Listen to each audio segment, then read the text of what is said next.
આજે આપણે બનાવશું મહેસાણાનું ફેમસ તુવેર ઠોઠાનું શાક. તુવેર ઠોઠામાં સૂકી તુવેર હોય છે, પણ આપણે અત્યારે શિયાળાની સિઝન છે તો વિન્ટર સ્પેશિયલ લીલી તુવેર પણ આપણે મળી જાય છે. તો આપણે બનાવશું વિન્ટર સ્પેશિયલ લીલી તુવેર ઠોઠાનું શાક. તો ચાલો આપણે કેવી રીતે બનાવવાનું છે અને કયા કયા ઇન્ગ્રેડિયન્ટ્સ એમાં જોશે તે હું તમને બતાવી દઉં. તો ચાલો રેસીપી શરૂ કરીએ. તુવેર ઠોઠાનું શાક બનાવવા માટે સૌથી પહેલા આપણે પેન લેવાની છે અને એમાં આપણે અડધી વાટકી જેટલું તેલ લેવાનું છે. આમાં તેલ થોડુંક વધારે જોશે. તેલ આપણું ગરમ થઈ જાય એટલે એમાં આપણે આ નાખશું હિંગ, જીરું, તમાલપત્ર અને તજ, લવિંગ અને મીઠો લીમડો. તો આટલી વસ્તુ આપણે આમાં એડ કરી દેવાની છે. 2 સૂકા મરચાં એડ કરી દઈશું. વઘાર થઈ જાય પછી આપણે એમાં 1 વાટકા જેટલી લીલી ડુંગળી એડ કરી દેવાની છે અને થોડીક વાર આપણે એને ચડવા દેવાની છે. ડુંગળી આપણી તેલમાં સરસ રીતે મિક્સ થઈ ગઈ છે એટલે હવે આપણે એમાં નાખી દઈશું લીલું લસણ. એ પણ આપણે 1 વાટકા જેટલું જ લીધું છે. તો આને પણ આપણે ડુંગળી સાથે સરસ રીતે મિક્સ કરી લેવાનું છે અને 1 મિનિટ માટે સાતળી લેવાનું છે. આને આપણે ધીમા ગેસે જ આવી રીતે ધીમે ધીમે સાતળવાનું છે. હવે આપણે એમાં અડધી ચમચી અજમો એડ કરી દઈશું. 2 ચપટી જેટલું આપણે મરી પાવડર એડ કરી દેવાનો છે. 1 મોટી ચમચી આપણે સફેદ તલ લઈ લેવાના છે અને હવે આપણે બધું સરસ રીતે મિક્સ કરી લેવાનું છે. 1 મિનિટ માટે આપણે એને સાતળી લઈશું.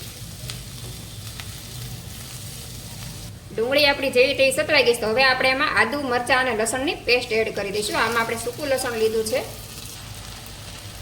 આને પણ આપણે સરસ રીતે મિક્સ કરી લેવાનું છે અને 1 મિનિટ માટે સાતળી લઈશું.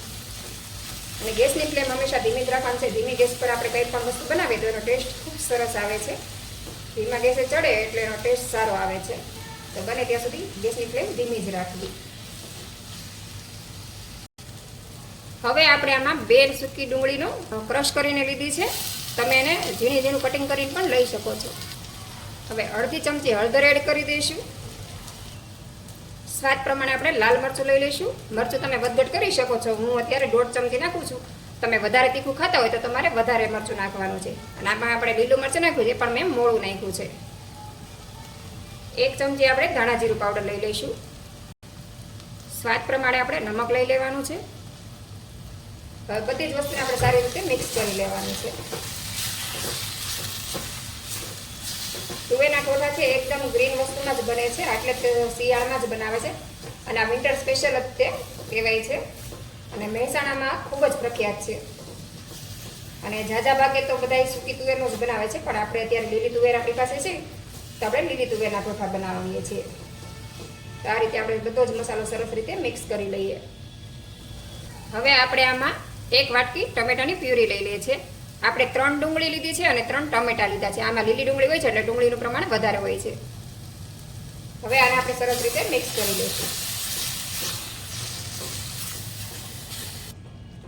હવે આને આપણે તેલ છૂટું પડે ત્યાં સુધી આને ચડવા દેવાનું છે.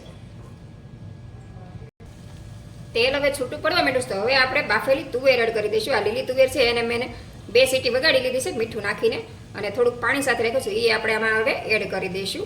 અને તુવેરને સેજ મેં વધારે બાફીશ કેમ કે બાળકોને ખાવાની હોય એટલે એને સેજ કાચી ન લાગે એટલા માટે. સાથે થોડોક આપણે ગોળ એડ કરી દઈશું. ખાટું મીઠું થાય તો સરસ લાગે ટેસ્ટ. અડધામાંથી અડધું લીંબુ નીચોવું છું. તમે વધારે ખાટું ખાવાનું પસંદ કરતા હોય તો તમે વધારે લીંબુ એડ કરી શકો છો.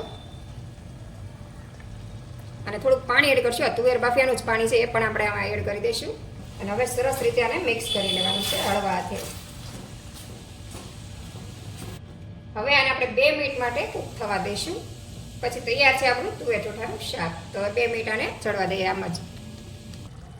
તો આપણે 2 મિનિટ થઈ ગઈ તો આને સરસ રીતે મિક્સ કરી દઈશું અને ગેસની ફ્લેમ આપણે બંધ કરી દઈશું.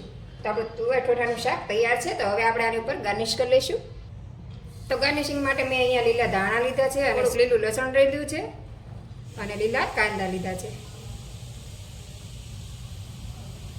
તો આપણું તુવેર ઠોઠાનું શાક તૈયાર છે. તો હવે આને આપણે સર્વ કરી લઈએ. તો તૈયાર છે આપણું એકદમ સરસ એવું મહેસાણાનું તુવેર ઠોઠાનું શાક. તમને મારી રેસીપી કેવી લાગી એ મને કોમેન્ટ કરીને જણાવજો. તુવેર ઠોઠાનું શાક હંમેશા બ્રેડ સાથે ખવાય છે અથવા તો પરોઠા સાથે ખવાય છે. આપણે ફક્ત શાક જ બનાવ્યું છે. આપણે વિન્ટર સ્પેશિયલ લીલી તુવેર ઠોઠાનું શાક બનાવ્યું છે. તમે સૂકી તુવેરનું શાક પણ બનાવી શકો છો. તો આપણે શાક સર્વ કરી દીધું છે. હવે આપણે એની ઉપર ગાર્નિશિંગ કરી દઈશું. તો ગાર્નિશિંગ કરવા માટે મેં લીલું લસણ અને લીલા કાંદા લીધા છે અને ઉપરથી થોડીક આપણે ઝીણી સેવ એડ કરી દઈશું. તો તૈયાર છે આપણું લીલી તુવેર ઠૂઠાનું શાક.